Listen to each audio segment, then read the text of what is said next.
today's matchup, we have Leatherback versus Knifehead. But in this matchup, Leatherback is standing at right around 270 feet tall and is a Category 4, while Knifehead is standing at right around 330 feet tall and is a Category 3.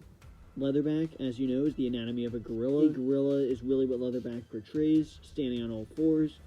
And Knifehead is the anatomy of the similar kaijus from Pacific Rim, Scunner and Trespasser. Basically the same anatomy, except for the head is different.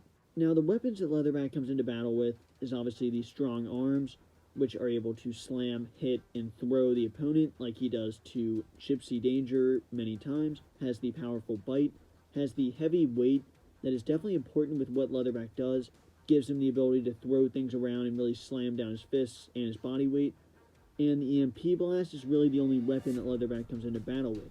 Now, Knifehead comes into battle with the dangerous claws, the strong bite, and the sharp protrusion from his head, which is obviously why he's named Knifehead. Now, as far as what these kaijus did in their individual movies, Leatherback was able to take out an injured Cherno Alpha, was able to disable Striker Eureka, while Striker was dealing with Otachi. Leatherback was then able to knock around Gypsy, throw her around a lot, but ultimately lost by the plasma cannon. Knifehead appears at the beginning of Pacific Rim, did destroy Gypsy, messed up Gypsy pretty bad.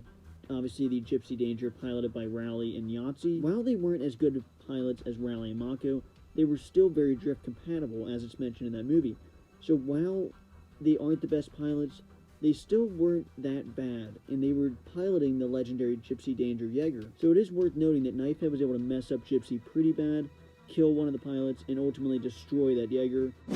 As far as breaking this down, Leatherback comes into battle with the speed and agility. I have to edge that out to Leatherback. Being able to jump out of the water the way he did is far more impressive than what Knifehead was able to do. Now, Knifehead has the size just by the pure facts. Knifehead is 330 feet tall, and while Leatherback is a little more heavy, Knifehead still has a significant height advantage and has to get the size. Now, the feats have to go to Leatherback, because not only did Leatherback take down multiple Jaegers, took out one just with the EMP blast, which wouldn't have any effect against the kaiju, but it's still impressive, and was able to destroy the injured Cherno Alpha. So the feats just have to go to Leatherback. Now, the weapons go to Knifehead. Even though Leatherback has a pretty impressive weapon with the EMP blast, obviously that wouldn't do anything in this matchup. And that sharp protrusion was able to pierce right through Gypsy Danger, and I could see that doing a lot of damage to basically any kaiju. I could see it being a very deadly weapon, and is much more deadly than anything Leatherback comes into battle with. Now, the durability was kind of tough, because both of these kaijus were taken down, and both of them were taken down by the plasma cannon. Leatherback takes a lot of shots before he gets destroyed. Knifehead gets hit by a couple, comes back, and then is ultimately killed by the plasma cannon. But I think Leatherback took more shots, more hits, more damage, and so durability goes to Leatherback. But ultimately in this battle, we have a Category 4 in Leatherback versus a Category 3 in Knifehead. So, kind of how I've mentioned in previous videos, it's kind of simple, right, to say who would win. Well, I don't think it's that simple. Obviously, the category system goes up by the more deadly the kaiju is, and the bigger threat. They obviously progress till we get to Slider Category 5, which is the most deadly. But if we look at this closely, I think Leatherback is quicker, has the speed and agility, but I think Knifehead is the more deadly weapon. The more deadly weapon with that sharp protrusion that I think would be able to do some major damage, and Leatherback doesn't come in with really that deadly of a weapon. The EMP blast seemed to be the main key for that kaiju, the main purpose, and obviously that served a purpose against the Jaegers, but not against kaijus. Now, Leatherback is heavier, but Knifehead is taller, and ultimately, I did show the animation at the beginning where it went into the water, and I might as well mention that. I think, ultimately, on land, Leatherback wins this battle.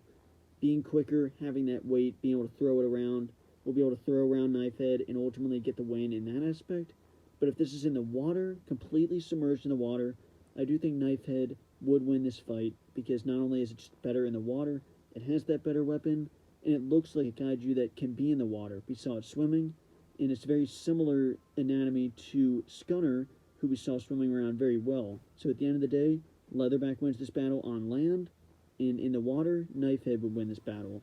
But ultimately, the stronger, better kaiju is Leatherback, and Leatherback would still stand a chance in the water, but ultimately, I think Knifehead would win in the water.